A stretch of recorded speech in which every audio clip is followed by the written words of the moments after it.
दोस्तों, आपने ताजमहल देखा ही होगा या उसके बारे में सुना जरूर होगा। कहते हैं इसे बनाने में उस जमाने में करीब 50 लाख रुपए लगे थे। लेकिन मुगल दरबार का एक ऐसा सिंहासन भी था जिसकी कीमत ताजमहल से लगभग दोगुनी थी, और वह था मशहूर मयूर सिंहासन, जिसे दुनिया आज भी पीकॉक थ्रोन के नाम से जानती है। यह कोई आम आसन नहीं था, बल्कि सोना, हीरे, जवाहरात और मोतियों से बना एक ऐसा शाहकार था जिसकी चमक देखकर हर कोई दंग रह जाता था। आज की इस वीडियो में हम आपको बताने जा रहे हैं मयूर सिंहासन की पूरी कहानी। कैसे शाहजहां ने इसे बनवाया, कैसा था इसका शाही ठाट बाट, और आखिर यह भारत से हमेशा के लिए कैसे छिन गया।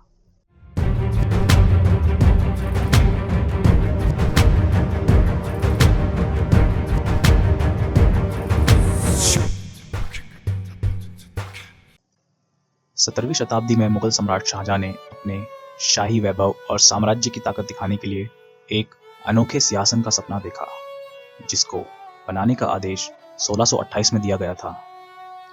इस सिंहासन को सोने और रत्नों से मढ़ा जाना था, जिसके ऊपर जाने के लिए सीढ़ियां बनी थी, और शासक जमीन से ऊपर और स्वर्ग के करीब तैरता हुआ दिखाई देता था। सईद गिलानी और शाही सुनार विभाग के उनके कर्मचारियों को इस नए सिंहासन के निर्माण का काम सौंपा गया था। इसे पूरा होने में लगभग 7 साल लगे। भारी मात्रा में ठोस सोना, कीमती पत्थर और मोती इस्तेमाल किए गए, जिससे मुगल कला का एक ऐसा नमूना तैयार हुआ जो न तो निर्माण से पहले बल्कि निर्माण के बाद भी बेजोड़ था। यह एक भव्य विलासिता थी जिसे केवल कुछ दरबारी, कुलीन और आने वाले गणमान्य व्यक्ति ही देख सकते थे। स्वर्ण युग के मुगल मानकों के हिसाब से भी यह सिंहासन बेहद भव्य था, जिसकी लागत ताजमहल के निर्माण से लगभग दोगुनी थी। उस जमाने के इतिहासकार अहमद हामिद लाहौरी के अनुसार सिंहासन 3 गज लंबा, 2.5 गज चौड़ा और 5 गज ऊंचा होना था, और उसमें उपयुक्त रत्न जड़े थे। छतरी का बाहरी भाग मीनाकरी का बना था, जिसमें कहीं कहीं रत्न जड़े थे, और भीतरी भाग माणिक्य, गार्नेट और अन्य रत्नों से जड़ा था, और उसे 12 पत्ते जड़े स्तंभों पर टिकाया गया था। प्रत्येक स्तंभ में शीर्ष पर रत्नों से जड़े 2 मोटे मोर थे, और प्रत्येक 2 मोरों के बीच माणिक्य, हीरे, पत्ते और मोतियों से जड़ा एक वृक्ष था। चढ़ाई के लिए उत्तम जल रत्नों से जड़े 3 सीढ़ियां थी। इस सिंहासन को शुरू से मयूर सिंहासन नहीं कहते थे, बल्कि इसे तख्त मुरुसा के नाम से जाना जाता था।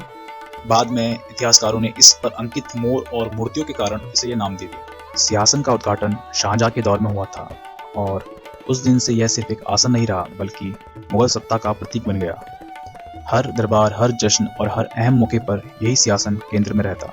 इसके चारों ओर दरबारी, सेनापति और विदेशी राजदूत खड़े होकर मुगल साम्राज्य की ताकत का नजारा देखते। शाहजहां की मौत के बाद उसका बेटा औरंगजेब, जो आलमगीर के नाम से भी जाना जाता था, मयूर सिंहासन पर बैठा। औरंगजेब मुगलों का आखिरी मजबूत बादशाह साबित हुआ। 1707 में उसके मरने के बाद उसका बेटा बहादुर शाह प्रथम गद्दी पर आया। उसने 1707 से 1712 तक राज किया और धार्मिक नीति को नरम रखकर साम्राज्य को कुछ हद तक संभाले रखा। लेकिन उसके बाद मुगल साम्राज्य तेजी से ढहने लगा। दरबार की साजिशें, लगातार युद्ध और कमजोर शासकों की वजह से हालात और बिगड़ते चले गए। जहांदर शाह सिर्फ 1 साल, फर्रुख सिंह 6 साल और रफी उद दराजात और शाहजहां द्वितीय तो कुछ ही महीनों के शासक रहे। जब तक मोहम्मद शाह रंगीला गद्दी पर आया, तब तक साम्राज्य बुरी तरह कमजोर हो चुका था। हालांकि उसने कला और संस्कृति को बढ़ावा दिया और दरबार फिर से रौनक से भर गया। लेकिन प्रशासनिक सुधार इतने कमजोर थे कि मुगल मराठा युद्धों ने साम्राज्य की ताकत को पूरी तरह चूस लिया। अब बस यही इंतजार था कि कोई पड़ोसी ताकत इस कमजोरी का फायदा उठाए, और यही मौका फारस से आया नादिर शाह ने उठाया। 1739 में फारस का शासक नादिर शाह भारत पर टूटा। 13 फरवरी को हुई करनाल की लड़ाई में उसने मुगल बादशाह मोहम्मद शाह रंगीला को हरा दिया। जीत के बाद नादिर शाह दिल्ली में घुसा और शहर को बुरी तरह लूट लिया। कहते हैं इस दौरान लाखों लोग मारे गए और दिल्ली खून से लाल हो उठी। मई 1739 की शुरुआत में जब फारसी सेना दिल्ली से वापस लौटी, तो अपने साथ ले गई अनगिनत खजाना, जिसमें सबसे कीमती था मयूर सिंहासन, जिसे वो युद्ध की ट्रॉफी के रूप में उठा ले गया। इसके साथ ही भारत की अपार संपत्ति और अमूल्य सांस्कृतिक धरोहर का बड़ा हिस्सा हमेशा के लिए लुट गया। नादिर शाह अपने साथ सिर्फ सिंहासन ही नहीं बल्कि अनमोल रत्न भी ले गया, जैसे कोहिनूर हीरा, Taimuri ruby, Shah diamond, great table, Akbar Shah diamond और साथ ही बेशकीमती सामरियन स्पिनर। इतना बड़ा खजाना हाथ लगा कि नादिर शाह ने अपने साम्राज्य में 3 साल तक टैक्स वसूलना ही बंद कर दिया था। 19 जून 1747 को जब नादिर शाह की अपने ही अधिकारियों ने हत्या कर दी थी, तो उसके बाद फैली अफरा तफरी में मयूर सिंहासन का नामो निशान मिट गया। ज्यादातर इतिहासकार मानते हैं कि सिंहासन को उसी समय टुकड़ों में तोड़कर उसकी कीमती रत्न और सोना अलग कर लिया गया, यानी यह अनमोल शाहकार वहीं खत्म हो गया। हालांकि एक अफवाह यह भी फैली कि सिंहासन को उस्मानी सुल्तान को भेंट कर दिया गया था, लेकिन ज्यादातर विद्वानों को मानना यह है कि यह सच नहीं था, और अगर कुछ ऐसा भी भेजा गया होगा तो शायद कोई छोटा सा नकली सिंहासन रहा होगा जो फारस में बनाया गया था। नादिर शाह असली मयूर सिंहासन अपने साथ ले गया था, लेकिन उसके बाद मुगल बादशाहों के लिए एक नया सिंहासन बनाया गया। दिल्ली के दीवाने खास में रखे गए इस नए सिंहासन का आकार पहले वाले से छोटा था, लेकिन इसकी बनावट काफी हद तक वैसी ही थी।